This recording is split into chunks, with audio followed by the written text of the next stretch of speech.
Assalamualaikum warahmatullahi wabarakatuh. Pada pertemuan kali ini kita akan membahas terkait pengukuran lahan menggunakan perangkat lunak. Metode pengukuran lahan itu ada berbagai macam ya, dengan berbagai alat. Ada yang menggunakan total station, kemudian ada juga dengan cara menghitung data jarak kemiringan ya, dan besaran sudut vertikal gitu ya. Kemudian ada juga pengamatan rambu ukur dengan teodolit, kemudian menggunakan pita ukur, dan yang terakhir pengamatan satelit atau penginteran jauh dengan aplikasi GIS. Untuk komponen GIS sendiri ada beberapa komponen ya. Yang pertama ada perangkat keras atau hardware. Nah, terdiri dari beberapa bagian untuk menginput data, mengolah data, mencetak hasil proses gitu ya. Berikut ini pembagian berdasarkan proses. Yang pertama ada input data, misalkan ada mouse, digitizer, scanner. Kemudian pengolahan data ada hard disk, prosesor, RAM, dan Vega card. Nah, ini harus dengan spesifikasi yang memenuhi ya. Tidak harus tinggi, yang penting memenuhi dalam menjalankan aplikasinya. Kemudian ada input data, yaitu output data, ada plotter dan ada printer. Kemudian ada perangkat lunaknya sendiri atau softwarenya. Kemudian data, manusia atau user ya, dan metode. Nah, berikut alurnya ya untuk komponen GIS itu, yang semuanya itu saling keterkaitan.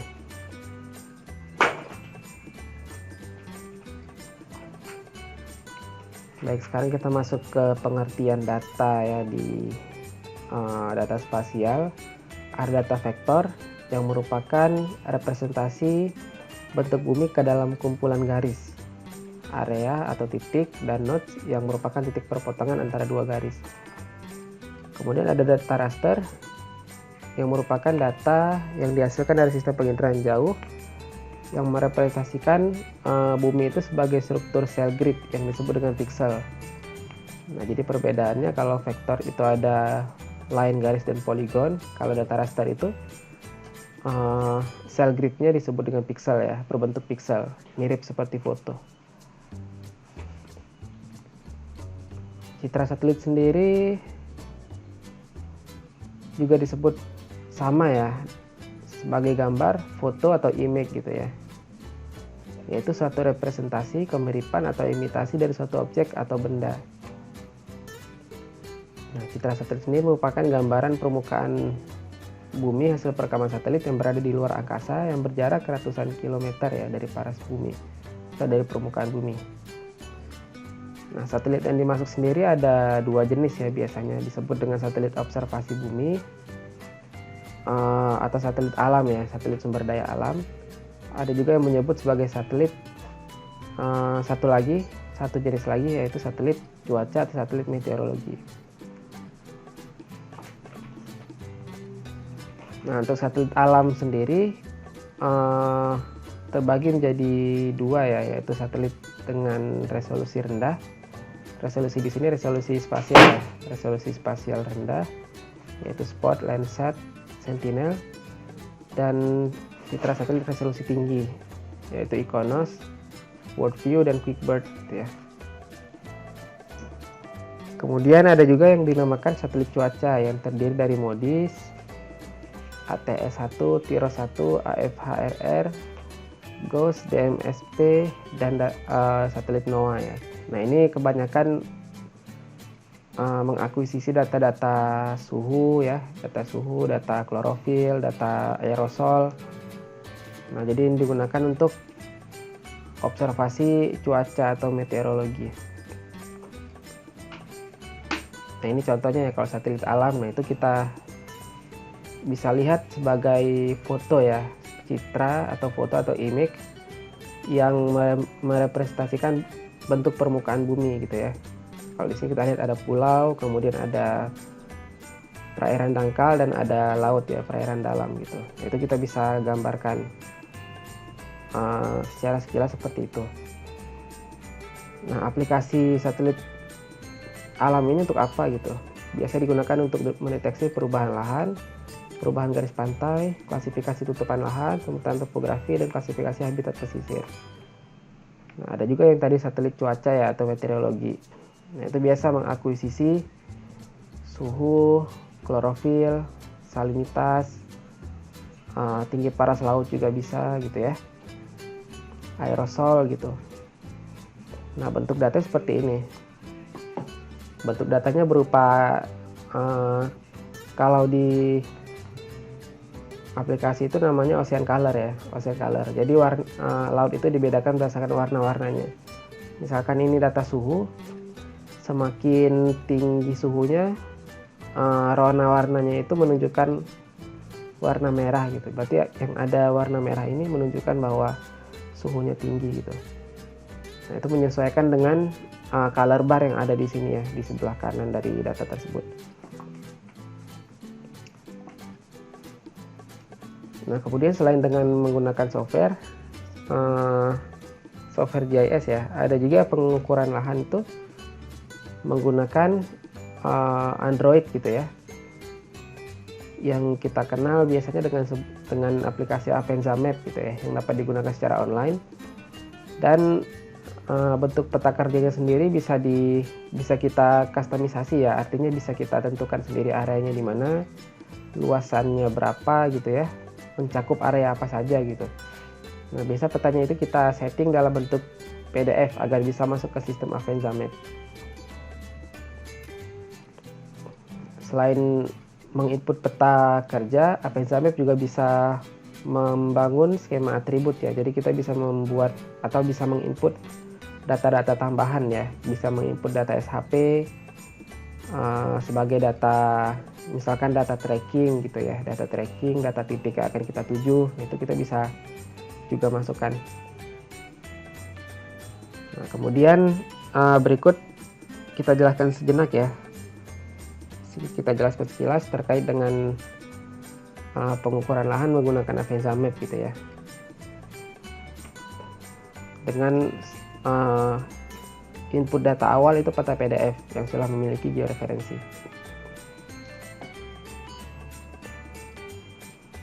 Nah, berikut aplikasi Avanza Map ya. Aplikasi Avanza Map bisa di-download di Play Store ya. Sudah ada di berbasis Android. Nah, ini tampilan awal ya, tampilan utama dari Avanza Map sendiri. Nah, ini petanya sudah diinput ya. Ketika peta sudah diinput, kalau kita masuk ke dalam area peta ini, nanti akan ada kursor ya, kursor kita yang menunjukkan bahwa kita itu sudah berada di dalam peta gitu. Kalau kita belum masuk ke peta, otomatis kursornya belum muncul. Artinya kita masih di luar area peta kerja. Nah, misalkan kita menyiapkan peta PDF, misalkan peta PP Serpong gitu ya. Nah, ini petanya misalkan. Nah, cara memasukkan peta ke dalam Avanza Map, nah karena berbasis handphone ya, jadi kita masuk ke memori internal handphone kita, kemudian memilih peta PDF yang sudah kita siapkan ya dari ArcGIS gitu ya. Misal kita mempersiapkan data tersebut di aplikasi ArcGIS. Nah, kemudian diimport ke Avanza Map. Nah, tunggu proses import selesai. Nah, ini tunggu sampai selesai. Kemudian masukkan nama ya, masukkan nama titik atau title. Misalkan kalau kita sudah di lokasi, misalkan kita ingin memarking gitu ya. Nah, ini langkah-langkahnya. Place mark 4 ini bisa kita ganti misalkan dengan namanya. Kemudian ini bisa mengganti simbol ya. Misalkan simbolnya mau merah atau biru atau hijau atau kuning juga bisa. Nah, kemudian di sini keunggulan juga kita bisa menambahkan foto dari lokasi tersebut ya. Nah, ini merupakan titik lokasi berdasarkan koordinat ya.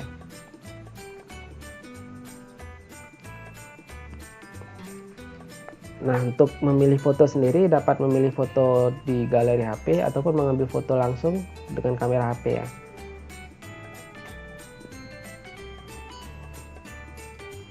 Nah, kemudian ini kalau kita ingin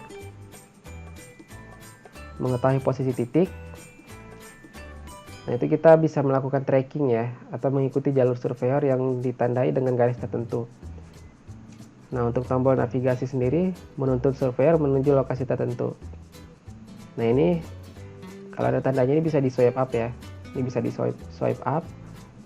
Kemudian tampil interface seperti ini. Jadi ada location, ada tracking, ada navigation.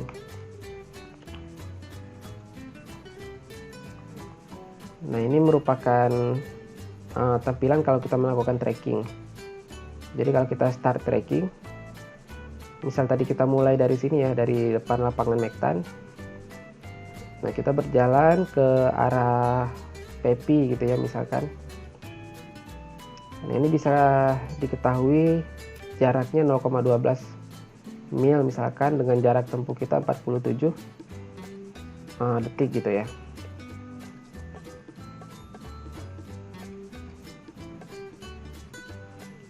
Nah, ketika kita sudah selesai survei tadi yang misalkan kita tadi melakukan titik, mengambil data titik dan data line, data tracking, hasil survei tersebut bisa di-download ya, bisa di-download dan diolah ke dalam software yang lain, misalkan ArcGIS gitu ya, atau Google Earth Pro gitu. Nah, cara downloadnya, nah ini klik export layer ya. Ini tampilan, kita sudah masuk ke tampilan ini, kita klik dulu yang ditandai dengan A ini, yaitu map layer, dan kita lakukan import, kita lakukan export layer. Nah, untuk file name-nya dapat diganti ya, dapat diganti formatnya sendiri dalam bentuk KML. Jika sudah selesai itu kita klik export, kemudian hasil export layer yang disimpan di internal storage dan dikirimkan melalui media pengiriman digital, bisa melalui email, bisa melalui WhatsApp gitu ya, dan lain, dan aplikasi yang lain. Nah, berikut pemaparan untuk pertemuan kali ini. Terima kasih. Wassalamualaikum warahmatullahi wabarakatuh.